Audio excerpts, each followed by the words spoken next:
Dr. Amanda Mitchell's footsteps echoed through the crystalline chamber of the Galactic Council, each step sending ripples of light through the transparent floor.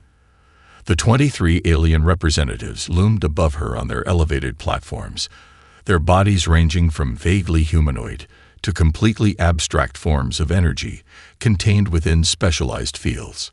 The council chamber itself was a testament to their supposed superiority.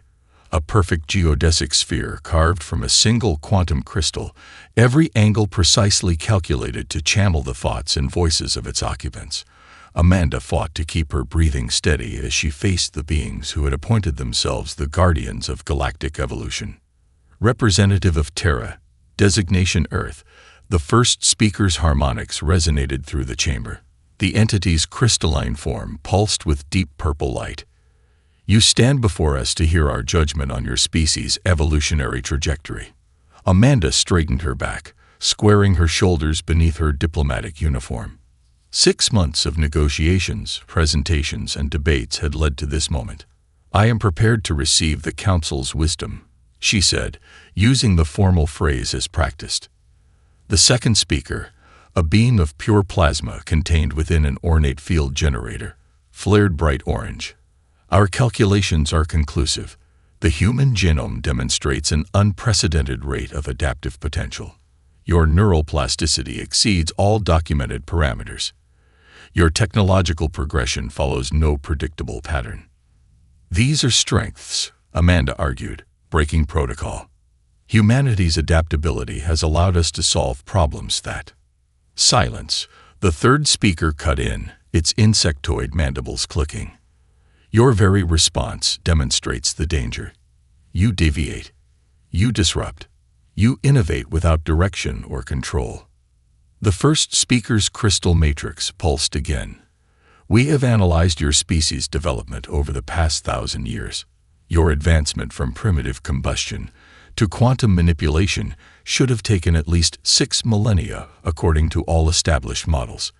You achieve things that should be impossible by combining technologies in ways that violate established principles. Amanda felt a chill run down her spine. She had expected criticism of humanity's warlike past or their environmental mistakes. This was something else entirely. Your biochemical architecture, the fourth speaker added, its gaseous form swirling in agitation, allows for rapid genetic adaptation without guided engineering. Left unchecked, humanity could spawn 1,000 subspecies within a mere 100,000 years. The galaxy cannot risk such chaotic evolution.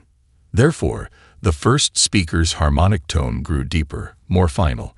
By unanimous decision of the Galactic Council, the planet Earth and its primary biosphere are hereby sentenced to destruction. This sentence will be carried out in 30 standard cycles.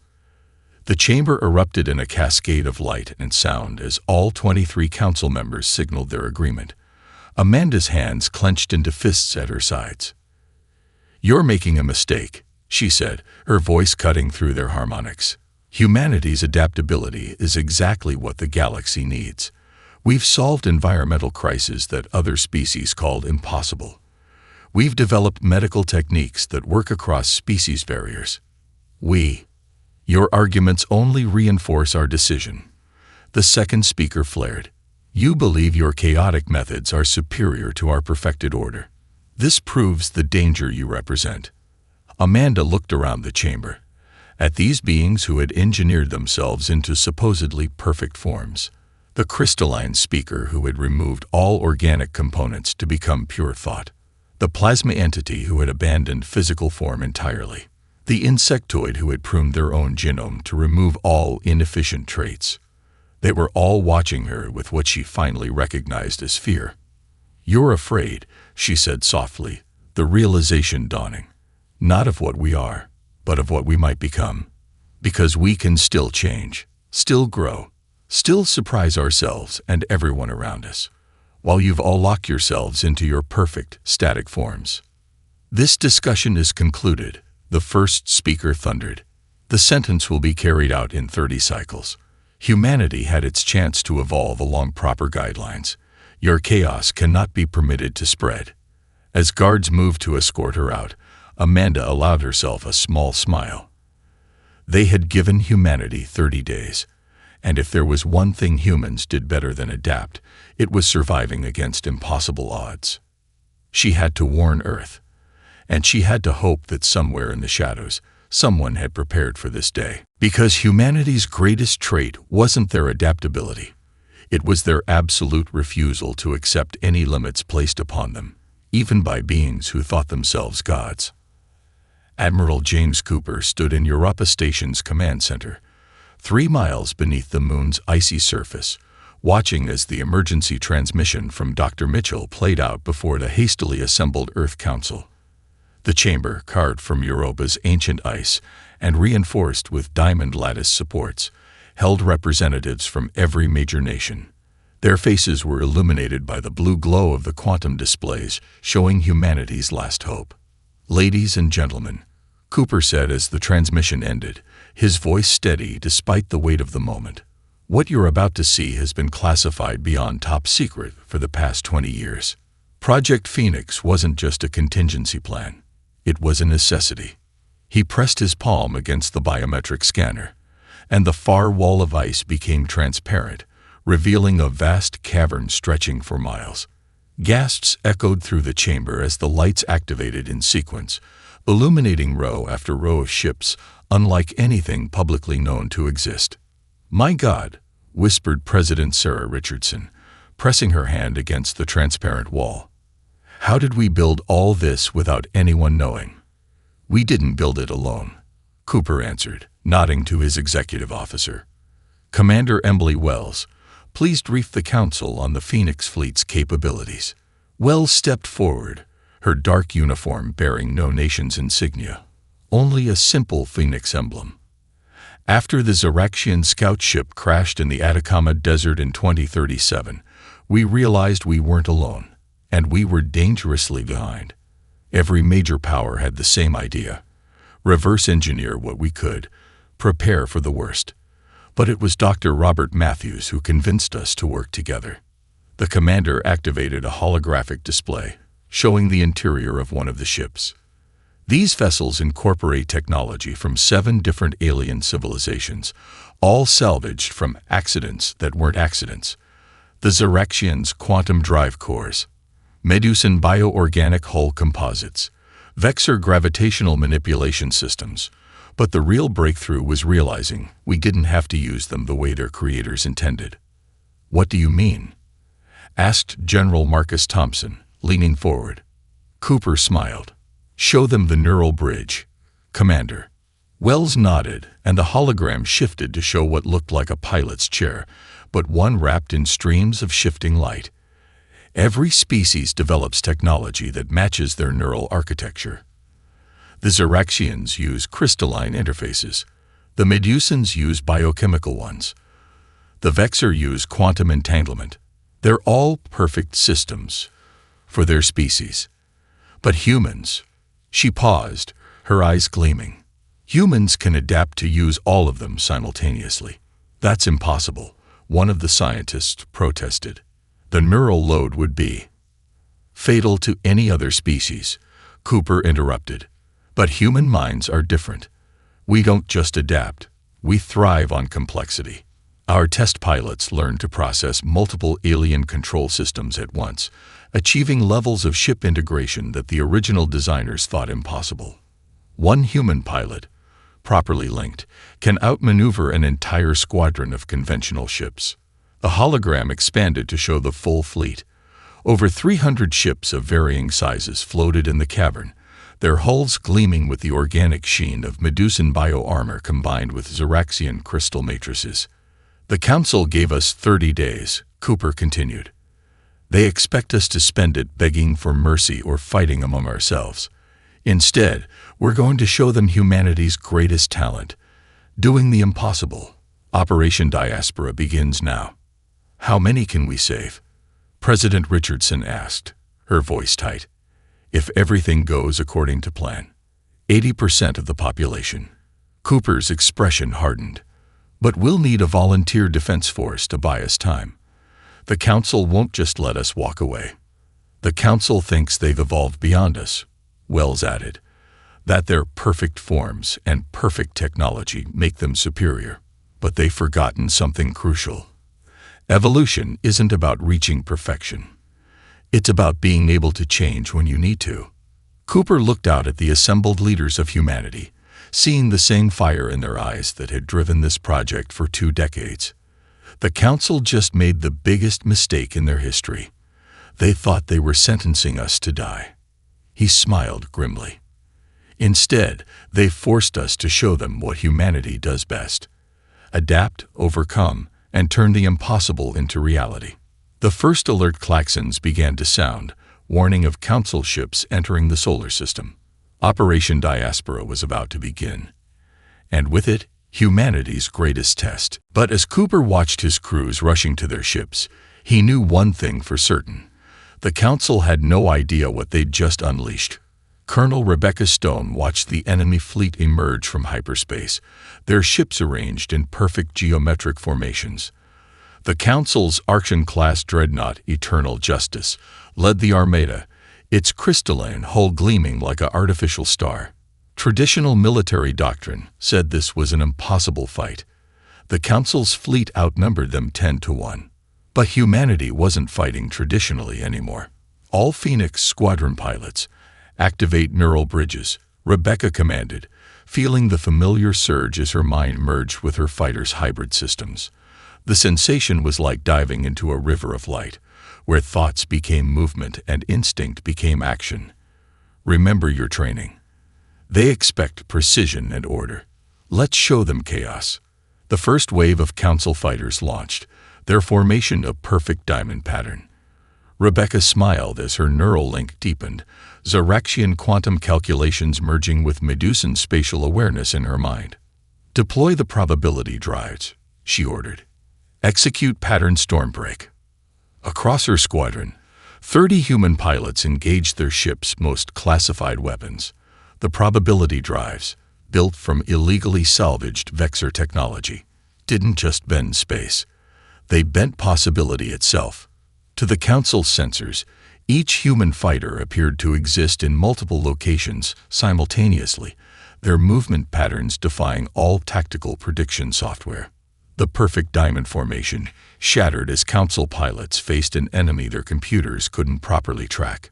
Rebecca's fighter danced through their disarray, each movement guided by the impossible fusion of alien technologies that only a human mind could coordinate. "This is Captain Michael Hayes," a voice cut through the tactical channel. "First civilian fleet is ready for lunar slingshot. We need 3 minutes of clear space." Rebecca glanced at the massive civilian ships gathering behind Earth's moon, where millions of evacuees waited. "Phoenix Squadron, form up on me. Time to earn our pay." She dove her fighter straight at the Council fleet's center mass, her squadron following in a formation that looked random but was anything but. The probability drives turned their 30 ships into what appeared to be hundreds, each projection capable of triggering enemy sensors and drawing fire. The Council fleet's response was predictable, because they were predictable. Their tactical computers calculated the most efficient response to this apparent swarm, focusing their fire on the areas of highest probable threat. But human pilots, guided by their hybrid neural interfaces, were already moving to the spaces their computers labeled tactically insignificant. "They're adapting," her wing commander warned as the Council ships began adjusting their targeting algorithms, starting to ignore the probability ghosts. "Good," Rebecca replied, activating her second hybrid system. "That means they're focused on finding what's real. Execute pattern Thunderclap." The human fighters suddenly killed their probability drives simultaneously.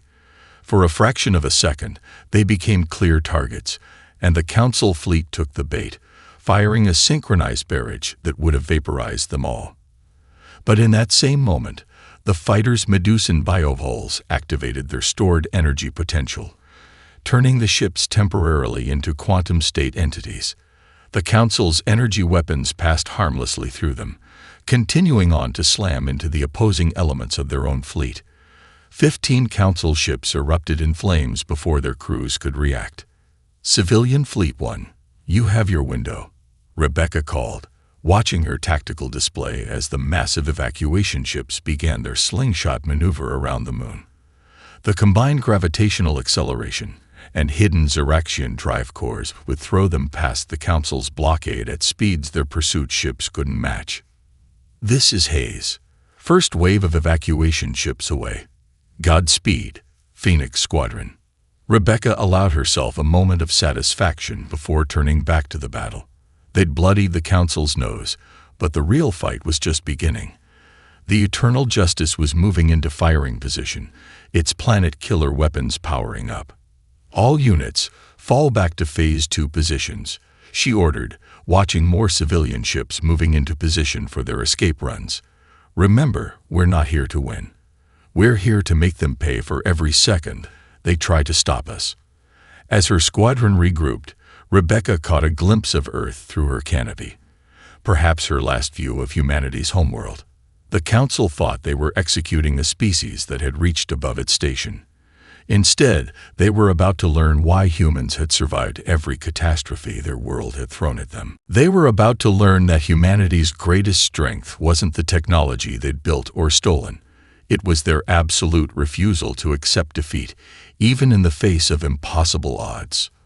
Lieutenant David Foster stood in the medical bay of the refugee ship, Hope's Dawn, watching Earth die on the quantum display.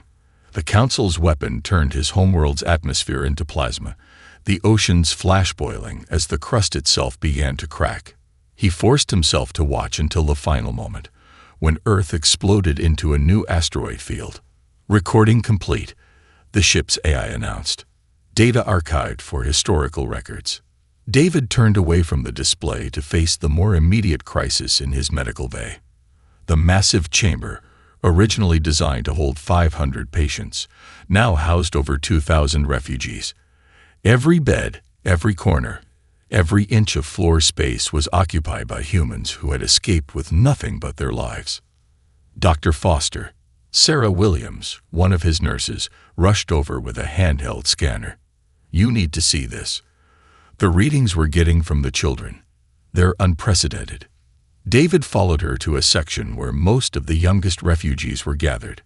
Many had been born during the 30-day evacuation, others in the weeks just before. Sarah handed him the scanner, and his eyes widened at the data. "This can't be right," he muttered, adjusting the settings. "Run it again." Already did. 3 times. Sarah pulled up more readings on her tablet. "It's happening in all the medical bays, across every evacuation ship we've contacted. Something about the stress of the evacuation, the exposure to the neural interfaces, the quantum drives. It's triggered something in their genetics."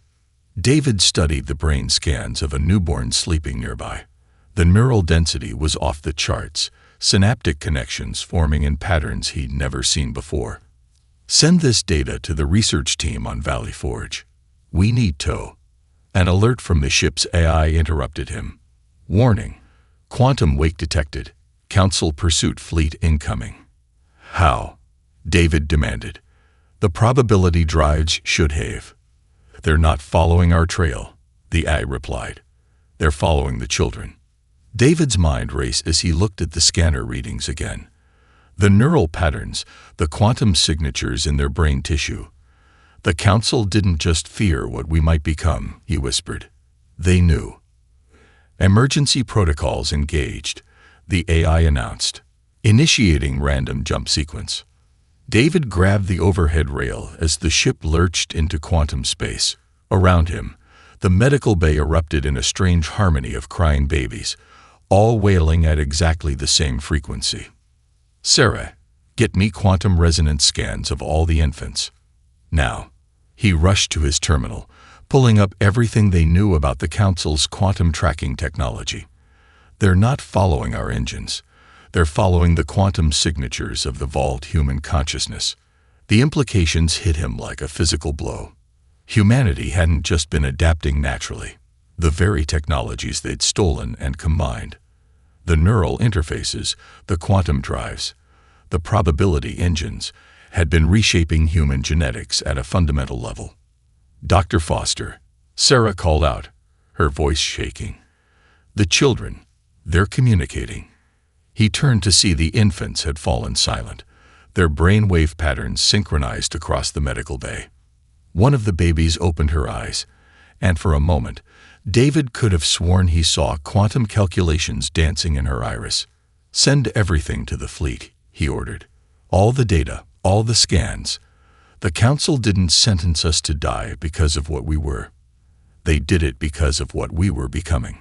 The ship shuddered as it dropped out of quantum space, its AI implementing random jump protocols to throw off pursuit. David looked around at the thousands of refugees in his care, at the children whose very existence was evolving beyond what humanity had been, and felt a strange mix of terror and hope. They had lost Earth. Their cradle was destroyed, their homeworld reduced to cosmic debris. But in their desperate attempt to survive, humanity had unknowingly taken the next step in their evolution. The Council's effort to prevent human advancement had instead accelerated it beyond anything they could have predicted. "Plot a course to the rendezvous point," David told the AI, "and send a message to Admiral Cooper. Tell him." He looked down at the sleeping infant whose mind now held quantum patterns that shouldn't be possible. "Tell him we know why the Council really feared us. And he was right. They should have killed us all 30 years ago, before we started playing with their technology. Because now," he smiled grimly, "now we're becoming something they never imagined possible." The Hope's dawn jumped again, carrying its precious cargo of humanity's future into the depths of space. Behind them, Earth's remains burned like a funeral pyre. But among the ashes of their homeworld, a new human species was being born, one that would reshape the galaxy in ways even they couldn't predict. Dr. Jessica Walker wiped the red dust from her equipment as she recorded her findings. The research station on Proxima B had been her home for 5 years now, ever since the Mitchell colony established itself in the planet's harsh desert regions. Outside, twin suns beat down on the crystalline dome structures that housed 10,000 survivors of Earth's destruction. Research log, Day 1825. She spoke into her recorder. "The third generation of colony-born children continues to display unprecedented genetic adaptations. Subject Emily Richardson, age 4, demonstrated complete immunity to the planet's heavy metal contamination. Blood analysis shows her body actively processes radioactive particles into enhanced bone density." Jessica paused the recording as her own daughter, Catherine, ran past the lab window outside. The girl's skin had a slight copper tinge, not from the red dust, but from actual genetic adaptation. The children of Proxima B were becoming something new. "Mom," Catherine called through the lab's communication system. "The crystal gardens are singing again." Jessica smiled, remembering how shocking it had been the first time they discovered the crystalline formations in the desert weren't just minerals. They were living organisms. More shocking still was how the colony's children had learned to communicate with them.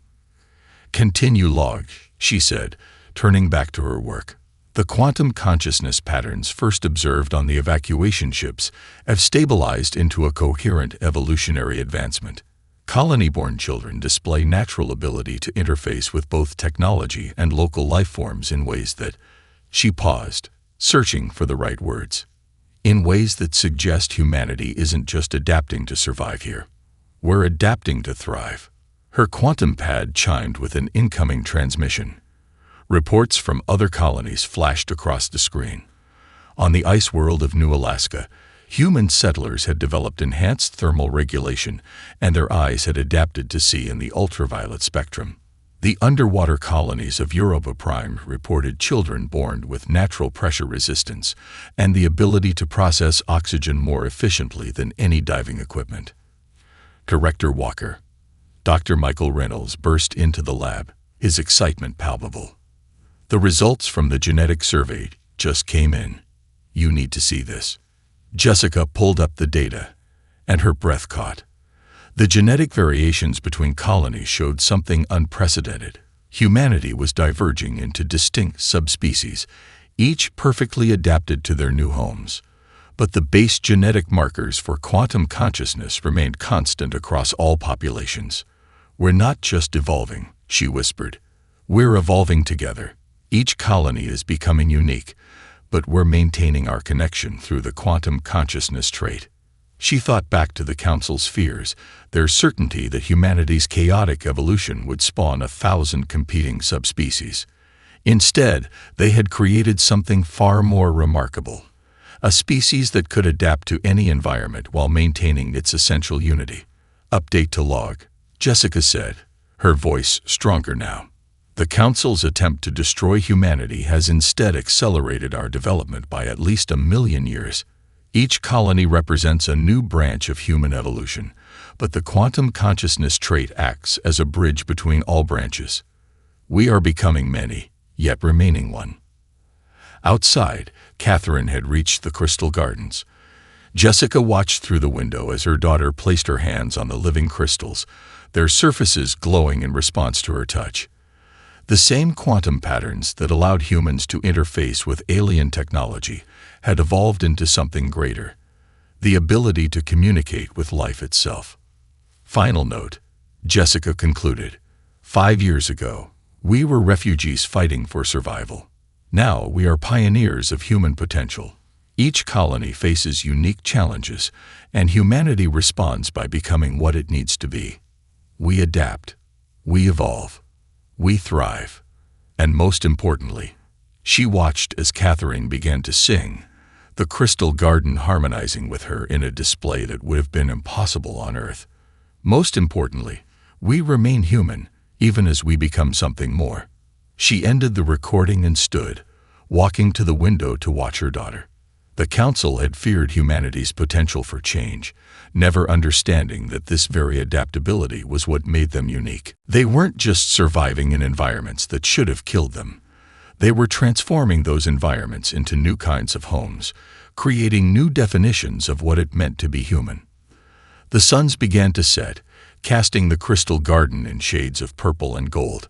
Somewhere out there, the Council still hunted them, still feared them, but they didn't understand what they were truly hunting anymore. Humanity wasn't just a species now, it was an expression of life's endless potential for change. Former Marine Ryan Cooper studied the diverse crowd in his trading post on New Anchorage. 5 years ago, he'd been fighting Council ships during Earth's evacuation. Now he watched as a Haxlor crystalsmith argued prices with a Vreen bioengineer, while a group of refugee humans demonstrated their hybrid technology to fascinated observers from a dozen species. "Another round for the table," he called out, sending his serving drone to the group of aliens examining a salvaged neural interface. The drone, cobbled together from 3 different species tech, moved with impossible grace, a testament to humanity's gift for combining incompatible technologies. "Cooper," a voice called from the entrance. He turned to see Zixtel, a Medusan merchant, rushing in with unusual urgency for his crystalline species, the mining colony on Vega Prime. "They're dying." Ryan's expression hardened. "Council involvement?" "No." Zixtel's crystal matrix flickered with distress patterns. "Environmental systems failure. The Council's perfect atmospheric processors can't handle the planet's magnetic storms. 3,000 colonists, multiple species. The Council declares it regrettable but statistically acceptable losses." Ryan was already moving, grabbing his emergency kit. "Get me there. We'll show them what acceptable losses really means." 6 hours later, Ryan's shuttle broke through Vega Prime's turbulent atmosphere. The mining colony below was a collection of crystalline domes, their surfaces crackling with magnetic energy that was slowly tearing apart their atmospheric processors. "Impossible to fix," the colony's Haxlor administrator declared, his crystalline form vibrating with despair. "The Council's systems are perfectly engineered. If they cannot handle these conditions, nothing can." Ryan laughed, earning surprised looks from the gathered aliens. "Perfect engineering is your problem. You're trying to fight the magnetic storms. We need to work with them instead." He pulled out his tablet, showing the hybrid system he'd sketched during the flight. "Haxlor crystal tech for the base, but we layer it with Vreen biomembranes. The crystals channel the magnetic energy. The membranes adapt to the flow patterns. Impossible.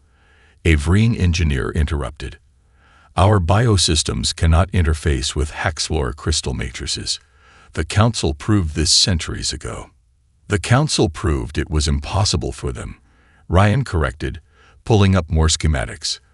But they never tried adding human neural interface protocols as a bridge technology, the same adaptability that lets us use multiple alien control systems. It works for making the systems talk to each other too. He looked around at the skeptical aliens. Your people designed these technologies to be perfect at one thing. Humans, we're all about making imperfect things work together in new ways. Now, who's going to help me save this colony? 20 hours later, Ryan watched as the new hybrid atmospheric processors hummed to life. The Haxlor crystals pulsed with magnetic energy, channeling it through human-designed neural networks into Vreen biomembranes that adapted to the ever-changing storm patterns. It wasn't perfect, wasn't elegant, but it worked. Impossible, the administrator whispered, watching his sensors. The efficiency ratings, they exceed Council benchmarks by 300%. Because we're not fighting the planet anymore, Ryan explained, watching the storm energy flow through their hybrid system. We're letting it teach us how to change, how to adapt. It's what humans do best, and it's what we can teach others to do too. Word spread quickly through the underground networks that connected dissatisfied species across Council space. The humans hadn't just survived their death sentence. They were thriving, innovating, showing others that the Council's rigid perfection wasn't the only path forward. Ryan's trading post became a hub for what the Council would soon call dangerous radical elements. Species that had been forced to abandon their own technological development paths in favor of Council standards now found new hope in human adaptability. They fear us because we represent chaos, Ryan told a gathered crowd one evening, after another successful hybrid tech demonstration. But real growth, real evolution, real life, it's not about achieving perfect order. It's about learning to dance with chaos, to adapt, to change. The Council tried to make the galaxy perfect. We're going to make it alive instead. He looked out at the assembled aliens, former enemies, now allies bound together by a shared vision of a different future. The Council had thought destroying Earth would end the human threat. Instead, they'd scattered humanity's seeds of revolution across the stars. The storm was growing, and even the Council's perfect order wouldn't be able to contain it much longer. Commander Sarah Anderson stood on the bridge of the Phoenix Ascendant, watching as thousands of ships dropped out of quantum space around the Council's primary data core. The massive structure, spanning the size of a small moon, contained the collected knowledge and control systems of their entire civilization. Her bridge crew represented a dozen different species, each chosen for their unique abilities and willingness to embrace humanity's chaotic innovation. All ships report ready, her Haxlor tactical officer announced, his crystalline form pulsing with battle readiness. The Council's home fleet is responding exactly as predicted. Sarah smiled. The Council's perfect, predictable tactics were about to become their greatest weakness. Send the signal. Operation Stormbreaker begins now. Across the Rebel fleet, human neural interfaces activated, linking with hybrid ships that shouldn't have been possible. Vessels built in hidden shipyards throughout the galaxy, each one a unique combination of technologies that the Council had declared incompatible. Council ships deploying in standard defense pattern, reported Lisa Chen, her human sensor officer. Their planetary defense grid is powering up. They still think we're here to destroy the data core, Sarah said, watching the enemy fleet arrange itself in mathematically perfect formations. Begin Phase 1. Let's show them what real evolution looks like. The Rebel fleet split into seemingly random groups, their movements lacking any recognizable pattern. Council tactical computers would be going haywire, unable to predict their strategy because there wasn't one. At least, not one that followed their rules of warfare. Energy spike. Lisa called out. They're powering up their planet killers. Now, Sarah ordered. Execute Override Protocol Phoenix. Across her bridge, The quantum-conscious children of the evacuation ships activated their neural links. These were the humans the Council had feared, born with the ability to interface with technology at levels that defied their understanding of possibility. Through the neural network, Sarah felt the children's minds reach out, touching the quantum processors that powered the Council's weapons. The same rigid, predictable systems that made their technology perfect made it vulnerable to those who could think outside their restricted patterns. "We have control of 60% of their automated defense systems," her Vreen engineer reported, his bioluminescent patterns flashing with excitement. "Their security protocols are adapting, but not fast enough." The Council fleet opened fire, their energy weapons lancing out in precise patterns, only to find their targets had moved in ways their targeting computers insisted were impossible. The rebel ship's hybrid drives, combining Xeraxian quantum technology with Medusan bioengineering, allowed them to exist in probability states that the Council's sensors couldn't track. "Their flagship is launching fighters," Lisa reported. "Multiple squadrons, standard attack pattern." Sarah watched as the Council fighters emerged, their formations perfect, their tactics pulled from millennia of optimized combat data. They were everything the Council believed in: precise, predictable, and completely unprepared for what humanity had become. "Launch our squadrons," she ordered. "Show them what real evolution can do." The rebel fighters screamed out of their launch bays, each one piloted by a quantum-conscious human linked to hybrid systems. They moved like water around the Council's rigid formations, their tactics changing moment by moment, adapting to each response in ways that no tactical computer could predict. "The children have full access to their network," Lisa announced, her voice tight with excitement. "Beginning data transmission." This was the true purpose of their attack, not to destroy the Council's data core, but to use it. Through the neural interfaces, humanity's quantum-conscious children began uploading the truth, not just about Earth's destruction, but about every species the Council had forced to abandon their own paths of development in favor of perfect standardization. "They're trying to lock us out," the Vreen engineer reported. "Their systems err." "Let them," Sarah interrupted, watching as the data spread across the galaxy-wide network. "They built their entire civilization on the idea of perfect order. But life isn't about perfection. It's about adaptation, about change, about evolution." The Council's home fleet was in chaos now, their perfect formations broken, their automated weapons turned against them. But more importantly, their iron grip on information was shattered. Across countless worlds, species were learning the truth about their own histories, about the paths of development they'd been forced to abandon. Sarah looked out at the battle, at the impossible alliance of species fighting alongside humanity, and knew that the galaxy would never be the same. The Council had tried to preserve perfect order by destroying Earth.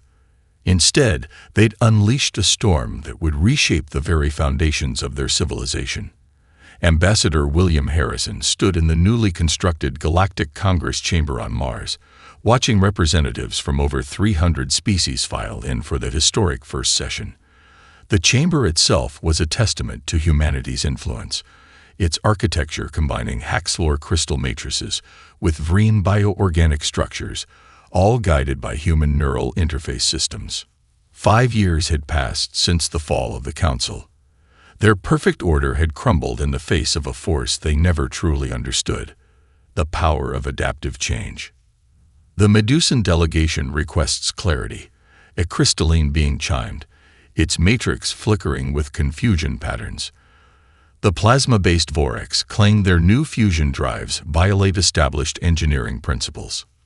William smiled, remembering similar arguments from the early days. Perhaps a demonstration would help. He nodded to his assistant, Catherine Walker, one of the quantum-conscious children who had helped win the revolution. Catherine, now 15, stepped forward. Her copper-tinted skin, a legacy of growing up on Proxima b, seemed to shimmer as she activated her neural interface. The chamber's holographic systems came alive, showing the principles behind the Orcs innovation. "The drives don't violate engineering principles," she explained, her consciousness touching the quantum systems as naturally as breathing. They expand them. By combining Vorx plasma manipulation with Medusan crystal harmonics, they've created something new. Something that couldn't exist if either species had stayed bound by what they thought was possible. The Medusan's confusion patterns shifted to understanding. This was humanity's true role now, not rulers through force, but teachers of possibility. Ambassador, his quantum pad chimed with an urgent message. The New Earth project is ready for your inspection. William excused himself, leaving Catherine to continue the demonstration. A short quantum jump brought his ship to the coordinates where Earth had once orbited. Here, something remarkable was taking shape. The New Earth project wasn't an attempt to recreate what was lost. Instead, it was a symbol of what humanity had become. A massive structure grew in space, its surface a patchwork of environments from across the galaxy. Each section was adapted to host different species, all connected by human-designed neural interface systems that allowed direct communication between any forms of life. Quite a view, isn't it? Admiral Cooper's voice came from behind him. The old warrior had aged, but his eyes still held the same fire. Sometimes I wonder what those council members would think if they could see this.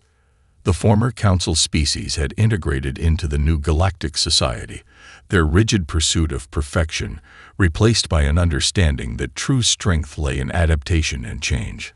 Many had even begun their own paths of evolution again, guided by human experts in genetic flexibility. They thought they were sentencing us to die. William mused, watching a group of quantum-conscious children leading a class of mixed species in neural interface techniques. Instead, they forced us to become something greater than we ever imagined. A holographic display showed the status of human colonies across the galaxy. Each had developed in unique ways. The ice world adaptations of New Alaska, the deep space evolved humans of the void colonies, the water-breathing settlers of Europa Prime. Yet all remained connected through the quantum consciousness that had emerged during their exodus. The latest reports from the frontier are in, Cooper said, pulling up another display. 3 new species have requested membership in the Congress. All of them cited humanity's adaptive teaching methods as their reason for joining. William nodded, feeling the weight of responsibility. Humanity had learned to rule not through force or fear, but through their ability to help others embrace change and possibility. The Council feared we would take over the galaxy through conquest, he said, watching the quantum interfaces shimmer between species that once thought themselves incompatible. They never understood that true leadership isn't about forcing others to follow your path. It's about helping them find their own.